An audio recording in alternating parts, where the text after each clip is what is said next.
بسم الله والصلاة والسلام على رسول الله. أهلا بكم من جديد، معكم محمد أيوب. جايب لك حاجة أنا متأكد إن هي هتعجبك وهتشكرني بعد الفيديو ده. هخليك تعمل حاجات بضغطة زر واحدة. إزاي؟ كمل معايا الفيديو ده يا صاحبي. زي ما أنت شايف ده تطبيق اسمه فوتورو.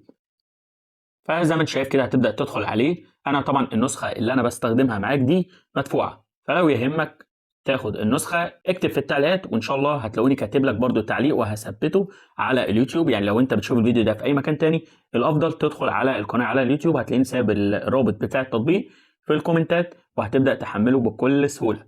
طبعا بيديلك اختيارات كده قبل ما تبدأ تدخل على التطبيق. ابدأ اختار أي حاجة أنت عاوزها، مثلا أي حاجة زي ما قلت لك. تمام، تبدأ تديله طبعا البرميشن بتاعته أو تعمل له السماح. نفس الكلام. وهنا بيقول لك اختار صورة، مثلا أنا عاوز أختار الصورة دي.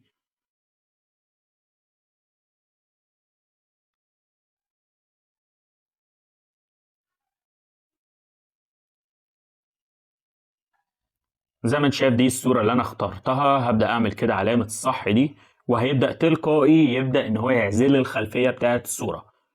هتبدأ تعمل ستارت، هتبدأ تضغط على علامة الإكس اللي فوق دي. تمام. وزي ما انت شايف هتبدأ هنا بقى في عندك تحت كده في الباك جراوند، في طبعا بيدي لك اكتر من حاجة. لو جينا ندخل على الباك جراوند دي، وفي هنا اي اي باك جراوند، يعني بيدي لك باك جراوند باستخدام الذكاء الاصطناعي. هنبدأ نضغط عليها.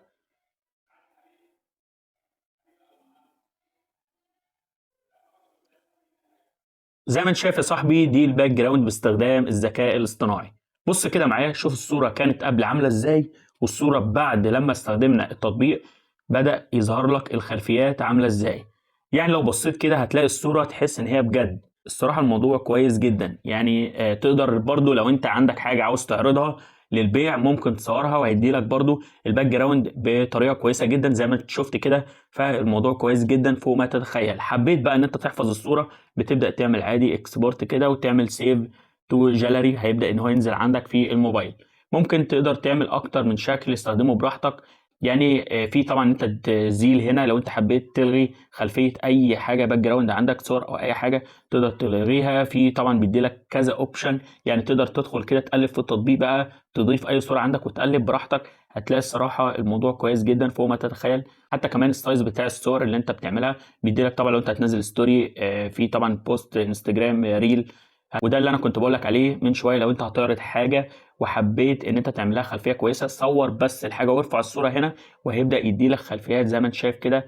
والموضوع بضغطه زر، يعني انت ما بتعملش اي مجهود غير انك بس بتبدا تضيف الصوره وتبدا تجيب الباك جراوند وتشوف انت عاوز تختار اي صوره هتظهر لك بتقدر تختارها زي ما انت عاوز. ده كان شرح النهارده، اتمنى يعني يكون الفيديو عجبك. يا ريت لو عجبك ما تنساش تعمل لايك وتعمل كومنت، ولو انت جديد اعمل اشتراك علشان يوصلك كل جديد انا بعمله. والسلام عليكم ورحمه الله وبركاته.